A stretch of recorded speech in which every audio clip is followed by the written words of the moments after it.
নমস্কাৰ। এইকেইটা দিনৰ চৰ্চিত এটা খবৰ হৈছে ঢকুৱাখানাৰ ঘটনা। এই ঢকুৱাখানাৰ ঘটনাটোৱে বিভিন্ন মহলত তীব্ৰ চৰ্চা লাভ কৰিছে, কিয়নো যি মৃতদেহ আচলতে যি মৃতদেহটো প্ৰথম অৱস্থাত সুনীল গগৈ বুলি মান্য কৰা হৈছিল, সেই মৃতদেহটো এতিয়া জাহাংগীৰ হুছেইনৰ বুলি প্ৰমাণ হৈছে। যেতিয়া এই মুণ্ডহীন যি মৃতদেহ, সেই মৃতদেহটো জাহাংগীৰ হুছেইনৰ বুলি প্ৰমাণ লাভ কৰিছে, তাৰ পিছতেই কিন্তু সুনীল গগৈ পত্নীয়ে এতিয়া কেইবাটাও বিস্ফোৰক মন্তব্য কৰিছে। আমি পুনৰ উল্লেখ কৰিব বিচাৰিম, ডাঙৰ খবৰ বুলি ক'ব লাগিব। এই যে হত্যাকাণ্ড অৰ্থাৎ ঢকুৱাখানাৰ যি ঘটনা, সেই ঘটনাই কিন্তু প্ৰত্যেক দিনাই প্ৰত্যেক মুহূৰ্ততে এটা নতুন নতুন মূল্য দেখিবলৈ পোৱা গৈছে। আৰু এইবাৰ সুনীল গগৈৰ পত্নীয়ে কিন্তু বিস্ফোৰক মন্তব্য কৰিছে। সুনীল গগৈৰ পত্নীয়ে এই কথা উল্লেখ কৰিছে যে আৰক্ষীয়ে যি তদন্ত কৰিব, সেই তদন্তত কিন্তু সম্পূৰ্ণ সহযোগিতা আগবঢ়াব সুনীল গগৈৰ পত্নীয়ে। আমি পুনৰবাৰ উল্লেখ কৰিব বিচাৰিছো, সমান্তৰালকৈ দৃশ্যাংশ দেখুৱাই দিবলৈ চেষ্টা কৰিছো। এটা অতি গুৰুত্বপূৰ্ণ খবৰ, কিয়নো প্ৰসংগ আছিল ঢকুৱাখানাৰ হাপতিয়া চেতিয়া গাঁৱৰ সুনীল গগৈ হত্যাকাণ্ড। কিন্তু এতিয়া সেই সুনীল গগৈৰ মৃতদেহ নহয়, সেয়া সুনীল গগৈ JJMৰ কাম কৰা পকা মিস্ত্ৰী ধুবুৰীৰ পলিমাৰীৰ জাহাংগীৰ হুছেইন। আৰু যেতিয়াকে মুণ্ডহীন মৃতদেহটো জাহাংগীৰ হুছেইনৰ বুলি প্ৰমাণ হ'ল, তাৰ পিছতে এতিয়া সুনীল গগৈ পত্নীয়ে কেইবাটাও বিস্ফোৰক মন্তব্য কৰিছে। ইয়াতে উল্লেখ কৰিব লাগিব যে জাহাংগীৰৰ DNA লগত জাহিদুৰৰ DNA মিল পোৱাত আৰক্ষী নিশ্চিত হ'ল যে সেয়া জাহাংগীৰ হুছেইনেৰ হয়। লখিমপুৰ আৰক্ষী অধীক্ষকে সংবাদমেলযোগে এই কথা ঘোষণা কৰাৰ সমান্তৰালভাৱে সুনীল গগৈৰ বিৰুদ্ধে ৰুজু কৰিলে এটা গোচৰ। আৰু সেই অনুসৰি ঢকুৱাখানাৰ আৰক্ষীৰ এটা দলে নিশাই সুনীল গগৈৰ পুত্ৰ সৌৰভ গগৈ আৰু ভতিজা জয়ন্ত গগৈৰ নামত দুখনকৈ নটিচ জাৰি কৰাৰ লগতে পত্নী পুষ্পা গগৈ আৰু বৃদ্ধ মাতৃকো থানালৈ মাতি আনে। আৰু আজি পুৱা 10 বজাৰ ভিতৰত তেওঁলোক ঢকুৱাখানা থানাত হাজিৰ হৈছে।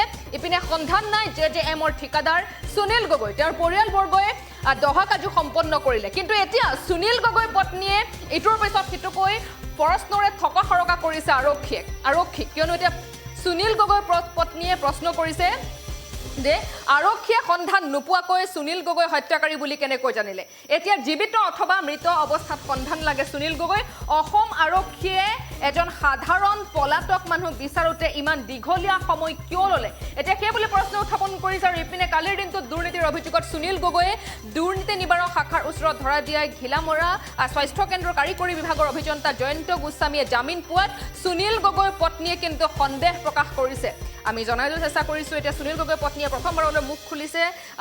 বিগত কেইদিনমান আগত সুনীল গগৈৰ পত্নীয়ে মুখ খুলিছিল, কিন্তু এতিয়া যেতিয়া সেই মুণ্ডহীন মৃতদেহটো সুনীল গগৈ নহয় জাহাংগীৰ হুছেইনৰ বুলি প্ৰমাণ হ'ল, তেতিয়াই আচলতে সুনীল গগৈ পত্নীয়ে এতিয়া বিস্ফোৰক মন্তব্য কৰিছে। সুনীল গগৈ পত্নীয়ে এতিয়া আৰক্ষীলৈ কেইবাটাও প্ৰশ্ন উত্থাপন কৰিছে। সুনীল গগৈ পত্নীয়ে এই কথা উল্লেখ কৰিছে যে আৰক্ষীয়ে সন্ধান নোপোৱাকৈ সুনীল গগৈয়ে হত্যা কৰিছে বুলি কেনেকৈ জানিলে। এতিয়া জীৱিত অথবা মৃত অৱস্থাত সন্ধান লাগে সুনীল গগৈ। অসম আৰক্ষীয়ে এজন সাধাৰণ পলাতক মানুহক বিচাৰোতে ইমান দীঘলীয়া সময় কিয় ল'লে। আৰু সমান্তৰালকৈ পুলিচে যি তদন্ত কৰিব, সেই তদন্তত সুনীল গগৈৰ পত্নীয়ে সম্পূৰ্ণ সহযোগিতা আগবঢ়াব বুলিও মন্তব্য কৰিছে সুনীল গগৈৰ পত্নীয়ে। এই মুহূৰ্তত আমাৰ হাতত সুনীল গগৈৰ পত্নীৰ কিছু ভাষ্য আহি পৰিছে, শুনাবলৈ বিচাৰিছো। তেওঁলোকে সন্ধানটো আমাক দিব লাগে, মোৰ সেইটোৱে দাবী। য'তে নাথাকক তেওঁলোকে উলিয়াই দিব লাগে। হয়, নটিচ দিছো। ল'ৰাটোৰ নামত আৰু ভতিজা নামত দিছে, আৰু মোকো যাবলৈ কৈছে। 10 বজাত পোৱাকে যাব কৈছে চাগে, এইবিলাক ইমানবোৰ নাজানো, কিন্তু কাইলৈ থানালৈ যাবলৈ কৈছে। যোৱাটোত আমি যাম। আৰু আপোনালোকৰ বিৰুদ্ধে গোচৰ ৰুজু কৰিছে ঢকুৱাখানা আৰক্ষী থানাই। আপোনালোকে সকলো গম পাইছে, আপুনি তদন্তত সহযোগ কৰিব। সুনীল গগৈ ক'ত আছে, আপোনাৰ ওচৰত কিবা তথ্য পাইছে আপুনি, যিহেতু আৰক্ষীয়ে পলাতক ঘোষণা কৰিছে। তেওঁলোকে সন্ধানটো আমাক দিব লাগে, মোৰ সেইটোৱে দাবী। য'তে নাথাকক তেওঁলোকে উলিয়াই দিব লাগে। হয়, নটিচ দিছো। ল'ৰাটোৰ নামত আৰু ভতিজা নামত দিছে, আৰু মোকো যাবলৈ কৈছে।